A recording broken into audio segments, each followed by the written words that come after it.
until Nicola Sturgeon resigned, yeah, there were plenty of people in Scotland who were critical of the SNP's record. There were plenty of people who voted for the SNP who were critical of the record. It didn't make any difference because the constitutional question dominated. The problem the SNP have now is that their record in government does matter. So that's exactly what I was just about to say, though. But however, it's still different from Westminster, right? Because if you go back this time last year, the Tories were so unpopular.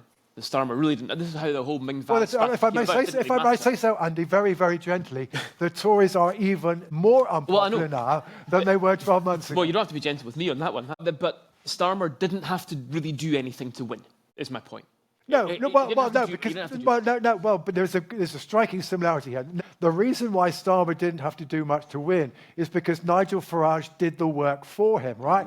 The dirty secret of Labour's 174 majority, that a fundamental foundation is that Reform took 1 in 4 of those folk who voted Conservative in 2019. That got them to 15%, and Reform at 15% meant that they pushed the Conservative vote down such that a Labour vote that was barely rising, although it was benefiting from tactical voting in the constituencies where they were starting off second to the Tories, the Labour Party didn't do very much to win in order to be able to pick up all these constituencies. But essentially it's Reform that laid the ground. The reason why at the moment Reform is good news for John Swinney is that what Reform are picking up virtually nobody from the SNP. There's about 2% of people who voted the SNP last year who are going to Reform. Reform are fragmenting the unionist vote.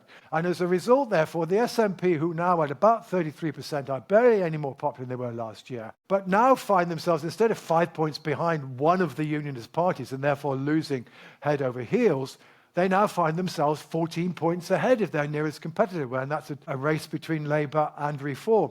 And because so much of Holyrood's electoral seats are elected by first past the post, because the SNP's vote is geographically evenly spread, then that is likely to result in a relatively large number of the constituencies going to the SNP, such that we might even still end up with a pro-independence majority. It will be a heavily disproportional outcome, despite the fact that we have a proportional system.